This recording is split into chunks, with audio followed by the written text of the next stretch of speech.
Kawasan situs Sumatra Pasai adalah salah satu kawasan paling bersejarah di Aceh yang berlimpah peninggalan sejarah Islam.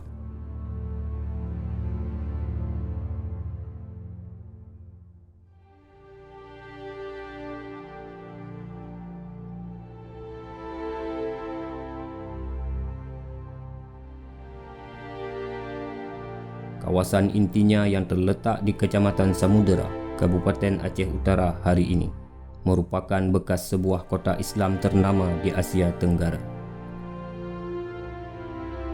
dan merupakan pusat pemerintahan Daulah Salihiyah, sebuah dinasti Islam yang telah membentangkan pengaruhnya ke kawasan yang luas di Asia Tenggara dalam abad ke-13 sampai abad ke-16.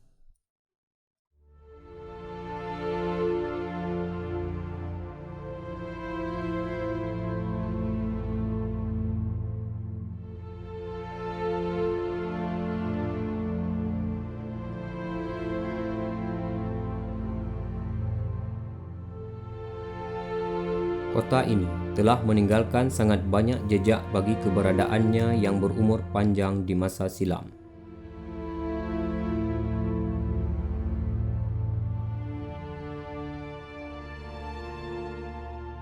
Ragam artefak satu sama lainnya saling membangun gambaran kehidupan bergairah di masa lalu yang jauh itu.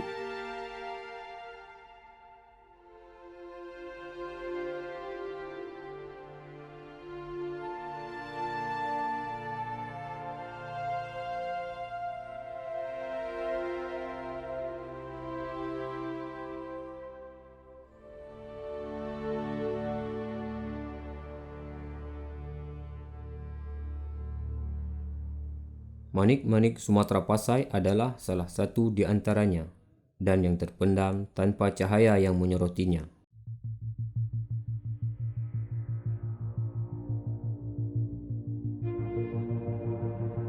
Manik-manik sebagai benda perhiasan maupun lainnya telah menempati masa yang sangat kuno dalam sejarah manusia.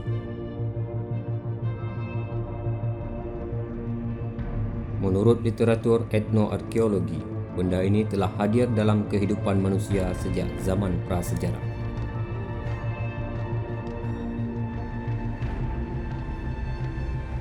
Benda yang dalam bahasa Inggrisnya disebut beads atau dalam bahasa Arab kharaz dapat ditakrifkan sebagai benda hiasan kecil yang dilubangi untuk diuntai atau dirangka.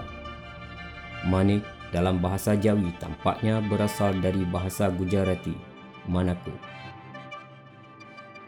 Manik-manik dibuat dari berbagai macam bahan, batuan, kaca, batu permata, moluska serta lainnya dan dibuat dalam berbagai bentuk, warna, pola hias serta ukuran.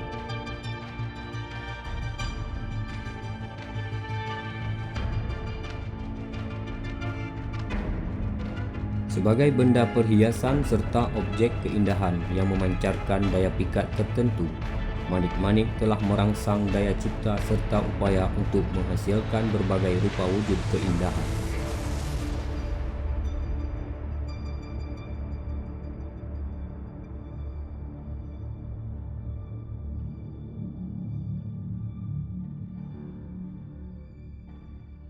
Manik-manik kuno dari itu merupakan benda kebudayaan yang dapat memberitahukan domain behind artefak dan ikut menginformasikan sejarah gagasan, apresiasi seni, teknologi, industri, perdagangan, permukiman, dan bahkan berbagai keyakinan tradisional.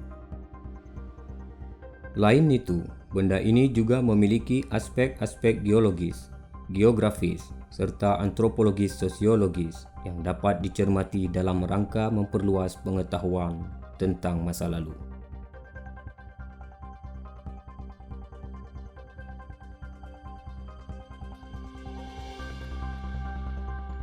Namun sayang, di Aceh, objek-objek etnoarkeologis semisal ini belum memperoleh perhatian yang serius. Bahkan, kehadirannya di rumah-rumah edukasi publik yang resmi hampir mutlak nihil. Kebaruan arkeologi di negara ini dan perlunya menyalurkan sumber daya ekonomi ke dalam pembangunan yang meninggalkan ilmu-ilmu antropologis dengan dana yang sangat sedikit, sindir Peter Francis Jr. dalam artikelnya Beats in Indonesia di tahun 1991. Sebuah sindiran yang ternyata tidak pernah berhasil menghancurkan bebal dan keterbelakangan.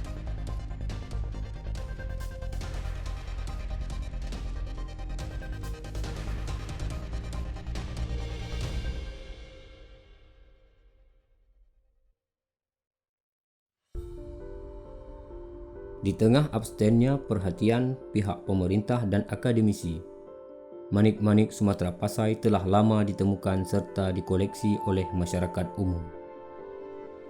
Tidak jarang pula ini menjadi barang yang diperjualbelikan oleh karena batu mulia dan keelokannya.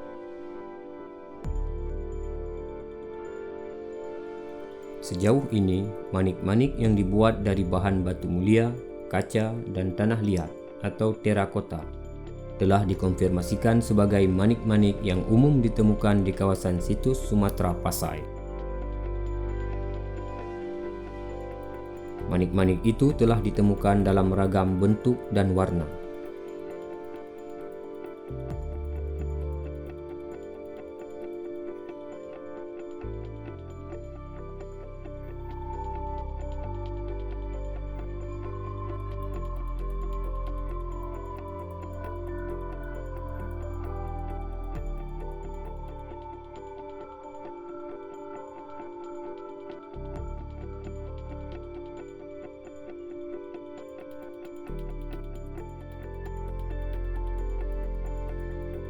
Manik-manik batu mulia yang ditemukan antara lain meliputi karnelian, garnet, kuarsa atau ametis dari jenis kecubung, batu akik atau aget, dan kristal bening. Begitu pula manik-manik kaca, baik monokrom maupun polikrom, telah ditemukan dalam jumlah yang berlimpah dari waktu ke waktu. Tapi semua itu, seperti diungkapkan Peter Francis Jr., telah banyak menghilang sebelum dapat dilestarikan dan dipelajari.